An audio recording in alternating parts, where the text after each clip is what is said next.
Hello, everyone. This is so weird and cringe because this is my boyfriend. And I'm talking alone. We are talking alone with each other. I'm a guest. In my living room. Oh, in our living room. I'm hot. I'm sweating. Yes, I'm nervous. You make me nervous, Thomas. Oh no. Okay, so hello, everyone. Welcome to the podcast. Just not even It's gonna. the best name. Not gonna comment that. If you have other names, let me know. But podcast is the best name so far.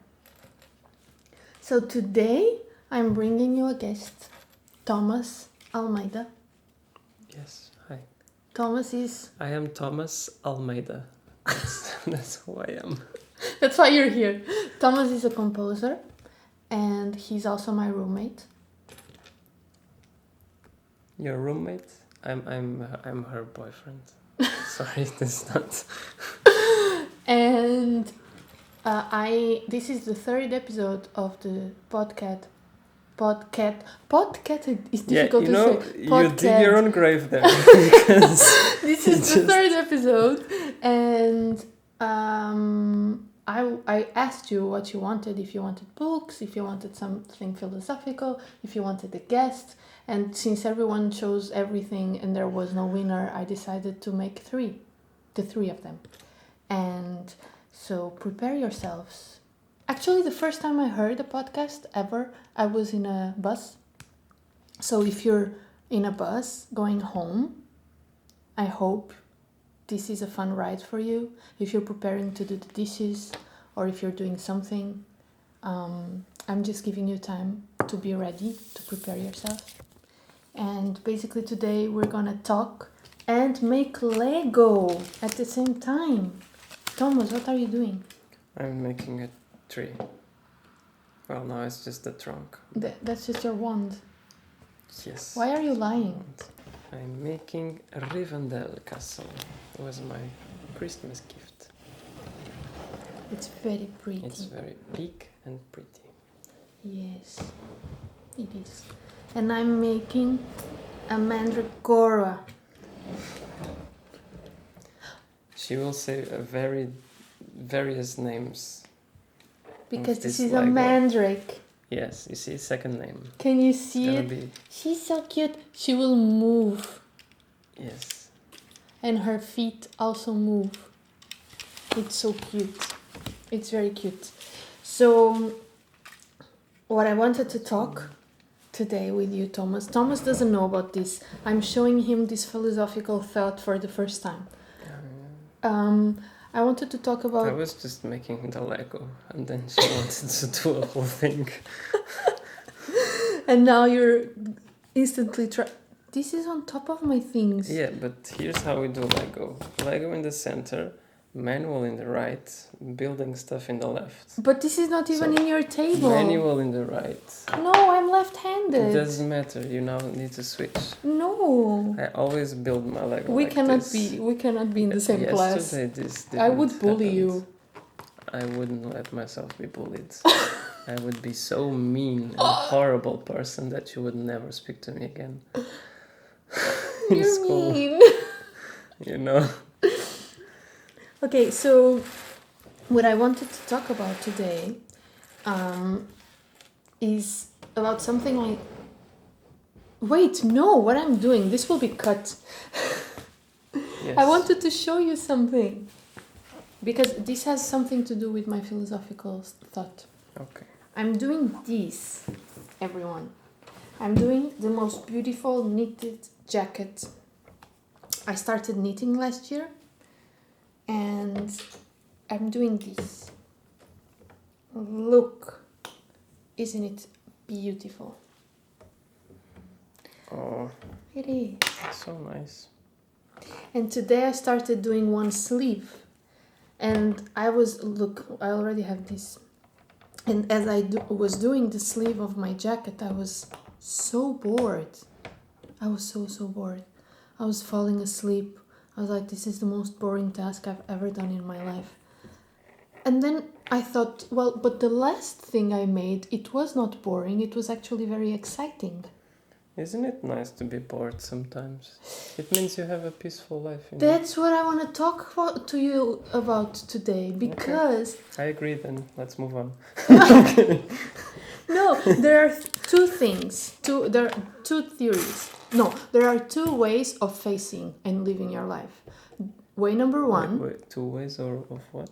Of doing things, I think. Okay. You know, there are introverts. existing. Yes, there are introverts and extroverts. There are morning people and night people. And there are intense people. Birds and crocodiles. Birds and crocodiles. Basically, the two ways of living that I think there are, this is one of many, is being intense and being consistent. And when you're intense, you have short-term results. And when you're consistent, you have long-term results. But the thing is, you can also have long-term results and be an intense person, and have short-term results if you are a consistent person. That's true. I myself think I am an intense person. For example, it's way easier for me to do something under stress and have the task done until the end if I'm pulling an all-nighter or if the deadline is to yesterday. And for you, for example, what you say? I'll just not even accept the job if I'm gonna be under pressure. So you rather do it slowly, bit by bit, every day, Exactly. the same boring task every day until the end of time, until you become a gargoyle. Exactly. Yeah. Gargoyles are cool though. They are. Like the one from Sandman. Yes. But I was thinking, the last sweater I did before this one, I was actually having lots of fun, you remember? What do you mean by Tomas, fun? I was having fun. I will show you. Like you were like screaming Yeah. just all the time. I was sneezing. Yes, this is so good.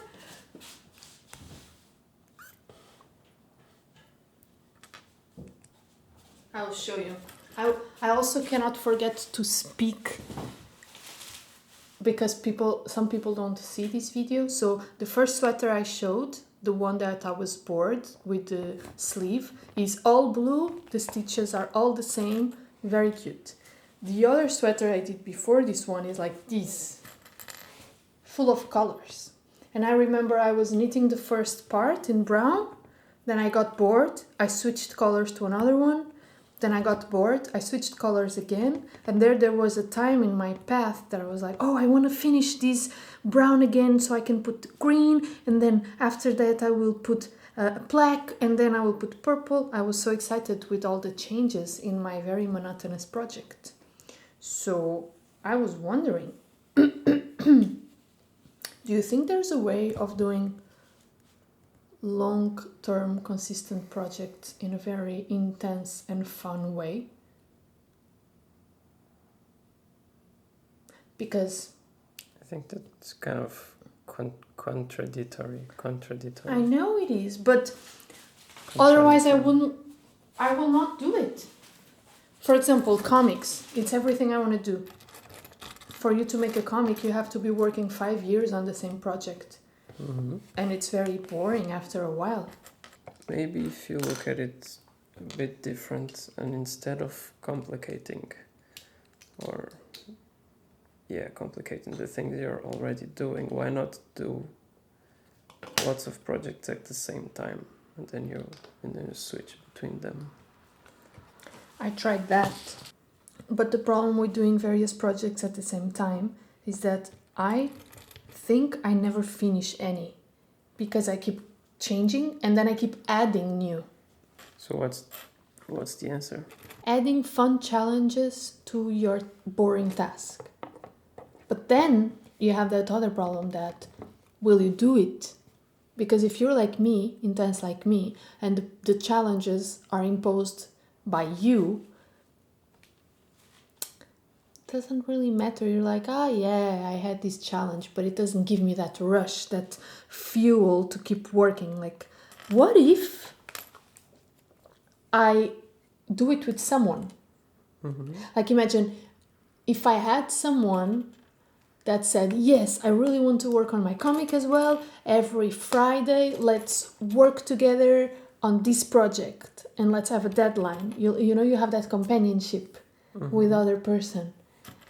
That's fun. That's why I like school. And yeah, basically this podcast is me trying to ask for someone to work on this project with me. But like work on the same project, or each one has their projects, but they're like Each one has a project doing it. and each one does their thing, but we commit. I don't relate at all. Okay, do you want to know what I've been reading? Yes. No, you don't. You need to tell me what requires intensity in your life now. Okay. Doing this podcast. This is our daily live conversation. This is how it goes in our house. Let me see. So, when I have to be with people, probably that would be the best answer I can give you. Okay. For me, being with people is intense, but it's also rewarding, so I still do it. Okay. So when I have to go, imagine, to the choir lesson, or I need to go to, if I have to need to have some kind of meeting or video call or something, or that's all of that is always intense, intense. So that's, yeah, that's the best answer I can give you. So how do you do it? What goes into your mind for you to do it, being like a consistency person? I try to focus on the good things that I'm gonna experience,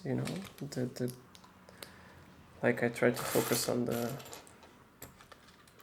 I don't know, like all things have some good aspect to them.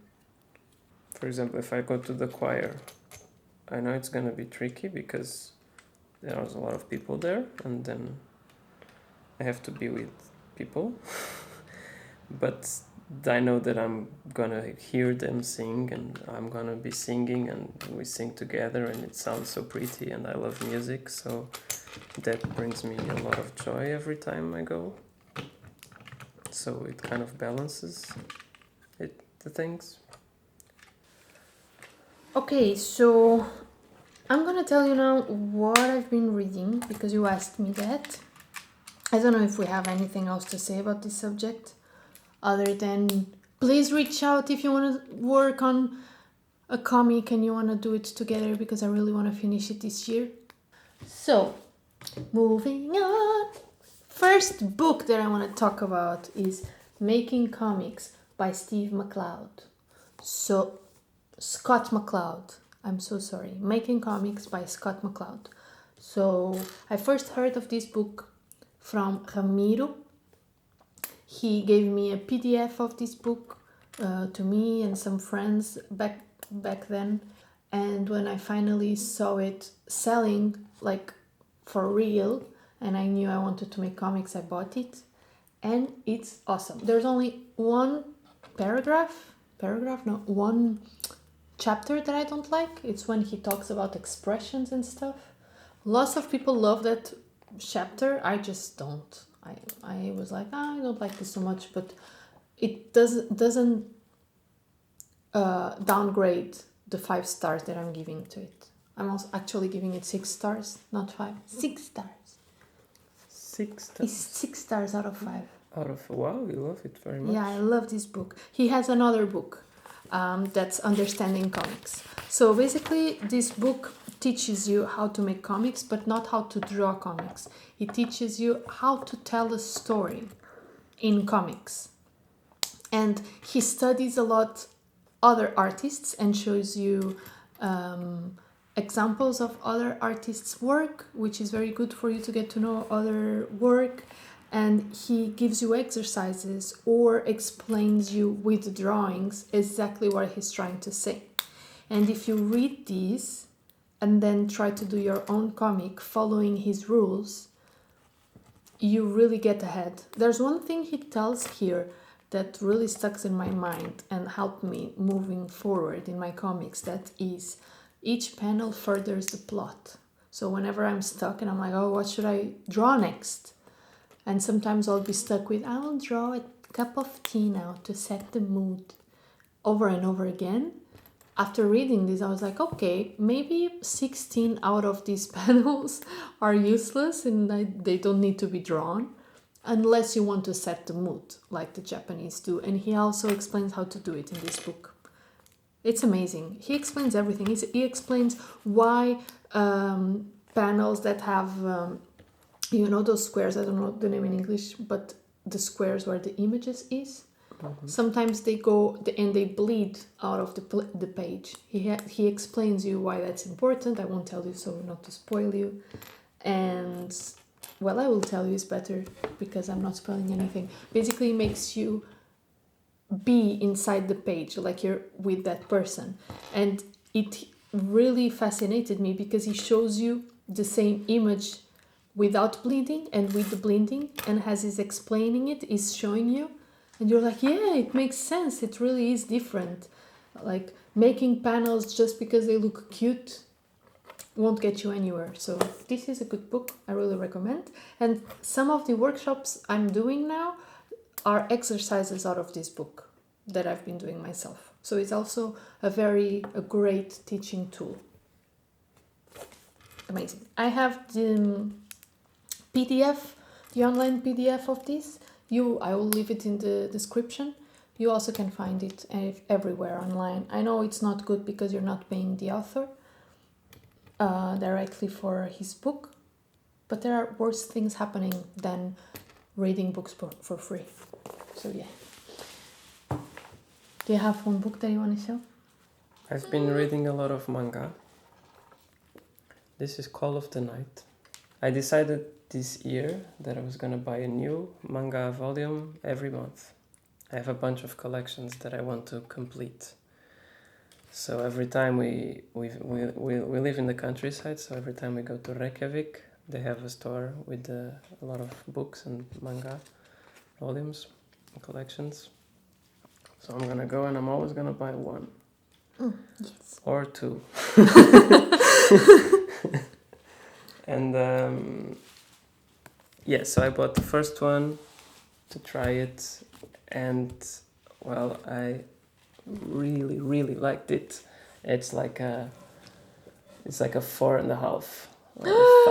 A 4.5. 4.5, okay. It's really nice. I mean, I just read the first volume, so it's just setting the mood. It's basically a kid that has insomnias. He's not doing too well in the school. He doesn't feel like he wants to be there. So he starts taking walks during the night, and he meets a girl. And this girl turns out to be a vampire. She bites him. He thinks he's going to become a vampire. He gets very excited. That's not really how it works. To become a vampire, they need to love each other. So he's like, I really want to become a vampire because then I can live during the night, which, like, he loves the night because it's so calm and peaceful and nice. And he can't fall asleep, so it would be the perfect cure. Exactly. So I told all of this because the theme of the book, like the main thing is basically he wants to fall in love with her. She is open to it.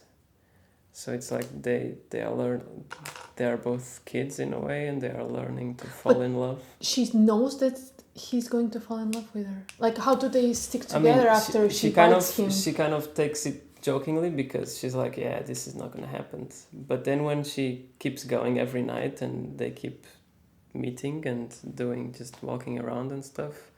But he tells her, so I'm going to fall in love with you because I want to be a vampire. That's so romantic. It's like, I'm going to fall in love with you. Yeah, and it's clearly going to be really fun. So I'm enjoying it. It's very light, it's like slice of life. I don't know. Did you read it in one go? Almost. I read it in 2 goes.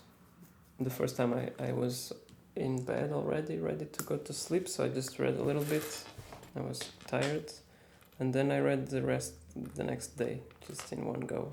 Who's the author? The author? Kotoyama. Kotoyama. It's very cute. It's very. You read it and you're instantly in a good mood. You know, you're in Oh, a better mood. yes. Makes you feel good. I like those kinds of books. What do they say when? That's so pretty, that tree. Yes. You did all of that while we were talking. You know what I did while we were talking? What did you do? Well, let's compare it. The second book I'm going to talk about is Beneath the Trees Where Nobody Sees by Patrick Horvath. And basically this book is a very colorful and cute book. Do you know that green that's also blue? It's like a blue-green, greenish blue that's very pretty. And also some very light yellow. So, That's the color of the trees of the cover. And you also have a bear, a bird side view, carrying a bag that contains someone dead inside because it's full of blood. So basically horror meets cute. yes. Yes. I think that's the concept. The concept. They went for. This book was written and illustrated by Patrick that would be Horvath. more correct. And it's very cute because it starts with this bear. This bear is the one that's speaking to you in voice off. And she's saying, well... Voice off. How do you say it? The narrator? Narrator? I don't She's know. narrating the story. But it would be funny if you open the book and some random guy just... There was Welcome a bear. to Woodbrook. Yes. Like, oh, this is very, very real. Wow, do you think that will be Probably a thing it in will the be- future? The books will be speaking, yes. That'd be nice. Would you like that? I mean, if it's with the headphones, I guess. But No, if you it's- don't need headphones. Do you know there are new headphones now that you put them in your head? My boss has ones. You've told me about those. But you don't put them in your ears. You just put them in your head Yeah, like it's a they're crown. a And bone- you hear music, and at the same time you can hear what other people say. And you can also wear them underwater. It's bone stuff. It Crazy. It uses the bones behind your ears, and they vibrate, and you hear the music. It's nice, the quality. I mean, Crazy. So It's that's the okay. future. But wait, I was saying that this bear lives in Woodbrook, and the book starts with very pretty illustrations of Woodbrook. She's basically saying this is a very nice town where everyone is happy. In winter, people light fireplaces. In summer, they drink cider. They live slowly. Beautiful, beautiful. She starts by saying that the town is also very kind to the people that cannot make it there. And everything is perfect. 2 pages go by, and I think, well, they're gonna show me more about Woodbrook. I'm going to see these fireplaces and these ciders, and I'm going to know more about the characters. But no, what happens is that even though this is a perfect town, I'm crazy. I'm a psychopath. And I only do crime in the city. yeah. I don't know how to react And I was to like, what? Okay, interesting. But then she doesn't even give you time. She slices a duck open, and you see all is... that. Lost. How do you call these things, Thomas? It's just gore. It's gore. It's I'm going to very show you just- the duck. Oh my god. She sliced the duck It's in not a 16 duck. parts. It's like a human. It's a duck with a human body. Ah, yeah, I have to explain you. She's a bear, he's a duck, everyone is a different animal, but they have human bodies. So just like the head. Like the and head the skin and stuff. And the body, it's like he has duck hands and feathers, but he's in a human body. So everything is so cute. And the story goes on, and basically when she comes back to Woodbrook, because she went to the city just to kill someone, like one goes to the big supermarket, and someone else killed someone in Woodbrook. Like there's another serial killer on the loose. Okay. For no reason. And then the story Oh, keeps look at going. this cute tree. It's like a little. It is. I like it's simple, but it's very nice. All those trees look amazing. This one is very autumnal and orange. Yes. I'm kind of sad because I'm gonna finish this Lego today. I've been working on it for like 3 weeks. If the art is not good enough, Yeah. it ruins a bit a good story. Okay. Because you're reading a good story and the drawings are if the art is not good enough, you're not even gonna buy the book. Yeah, I think Because when you're going to buy the people book, don't. you look at the art, but then when you read it, the story matters the most. Yes, So that's it. So what? But when the art is very good, is not good enough to carry a story that's bad. I don't think that that's even. I mean, for me personally, that's not even a possibility. What do There's you mean? no art that's good enough to cover a bad story.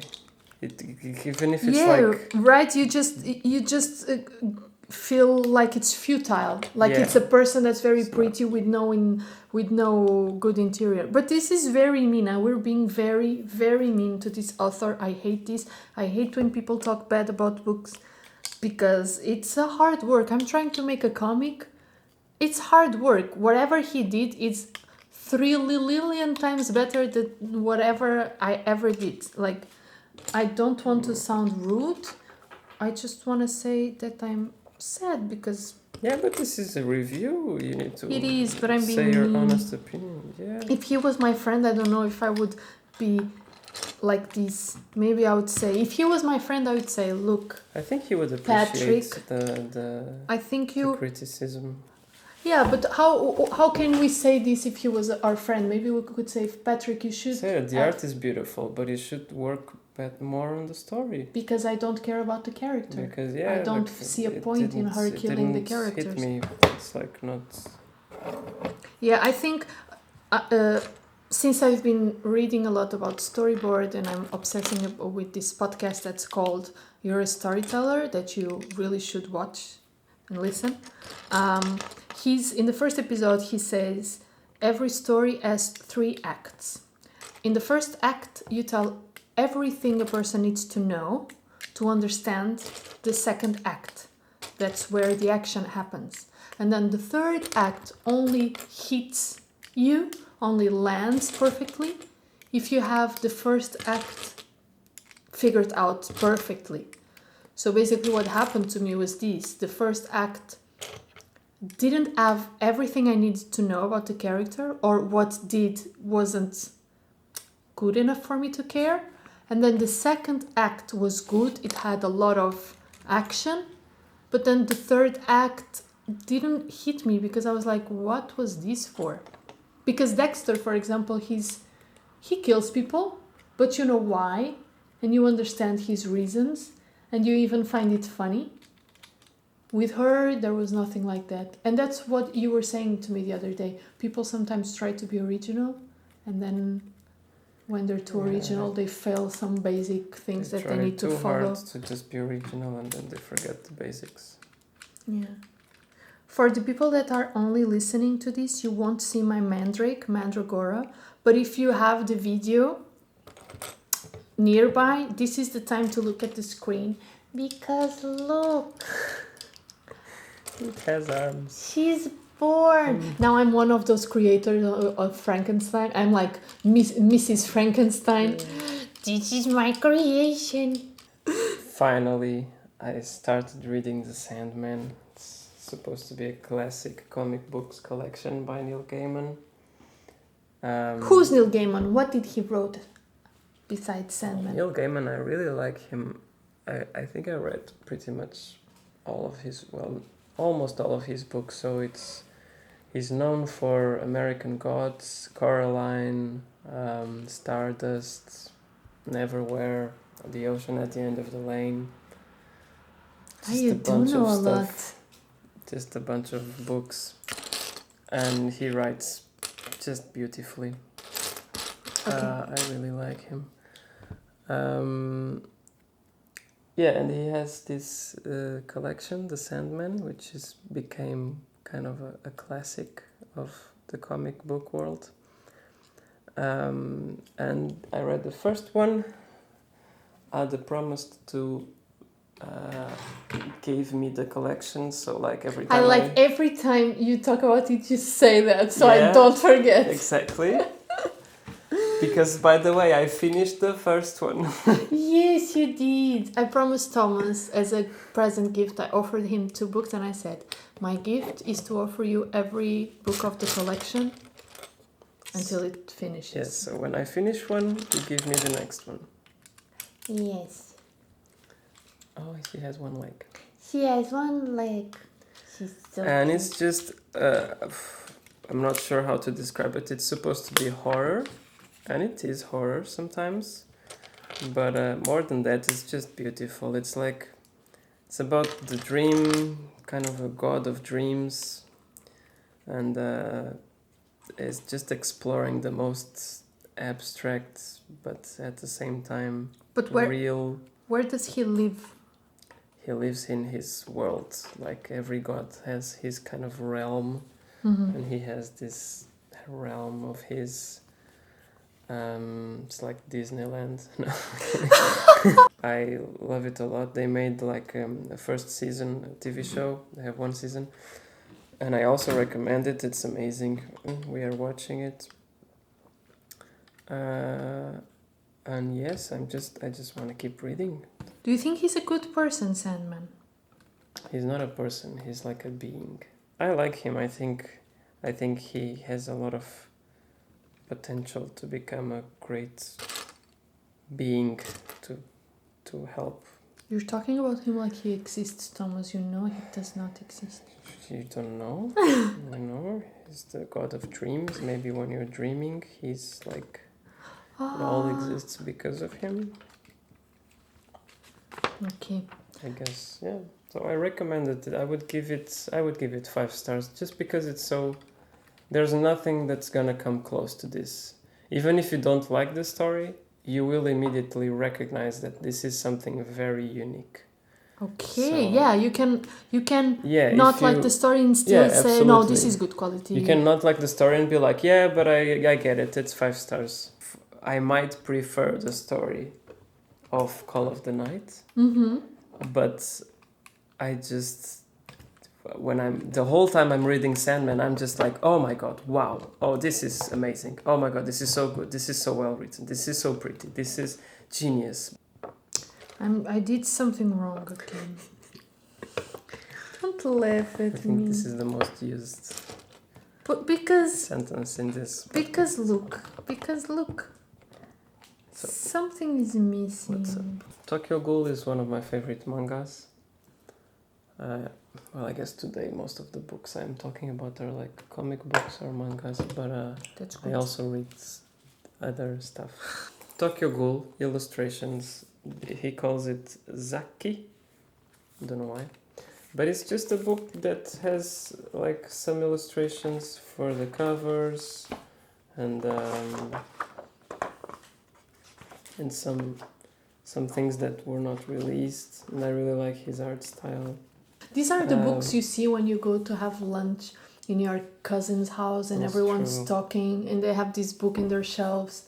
We will be that family to some kid one day. We need to have a bunch of illustrators. No worries, I'm so sleepy. Do I bore you? We need to have a bunch of illustration books so that people can... We should have those best 110 illustrators. You know that Japanese people have this thing, especially if they have some money, but they have what they call coffee table books, which is like books about like architecture or illustrations or like the most beautiful gardens, coffee or like yes, botanical stuff. And it's like these big books with big pictures and stuff that you just put on like the coffee table or under the thing of the TV, and like the guests can come, and when they are done chatting or they're just doing their thing, they can just grab these books and see. It's like a very we should and do that. And it's like when you go to like a bookstore, it's like a category. There's a section. Yeah. It's a section. It's called coffee table books, and you have a bunch of these beautiful, big, like chunky books with pictures and stuff. Those that hurt in your wrists to see. Yes. You have to put them in your lap. You have to put them on their lap, on the table, yeah. We should invest in one of those so when our friends Yeah. come over, if anyone will come over to Iceland to visit us, then can see it. So yeah, it's very nice. I don't know how to review it because it's not. How it's do you not say like as a coffee storybook. table book? I don't know. I would say like a 4. He is very funny. You said the author was Yeah, very he funny. has with like his the insights. description in each cover. He talks a little bit like what inspired him to do it, and he's quite quirky. He's very funny when he writes. So we're gonna finish this episode with I'm missing a piece. Again. Yes. Which one? The one that looks like this. I almost forgot and you didn't remind me. They have a what? A star. What star? They have a star? Yo, yes, you told me about that. I forgot it. Yes, you can tell them that. Go for it. Where's my piece, Thomas? Where's it? You didn't find my piece. I want to give you a star. Picture a star. It is yours. And now you're gonna make a wish. Where's your star? You're not holding it. Like, close your hands and look at it. You can make a wish. Did you make your wish? I don't have like wishes to ask constantly. What do you mean? Ask the same one over and over again. Oh, okay. She was just like, that's enough. The camera just... That's enough. Let's just You've been finish talking it. for too long. No, we can... I think we can wrap it up. I didn't ask my wish. Okay, I have my wish. What do I do with the star now? Just let it go? I don't know. I never say what you do after. No, you put it in your mouth like how moving castle. Okay. Bye. You should say at the same time as me. Bye. Be more excited. Bye. Bye. Oh. Bye. Don't you have an instrument now? Bye. Now you should have those tiny instruments to play. Bye.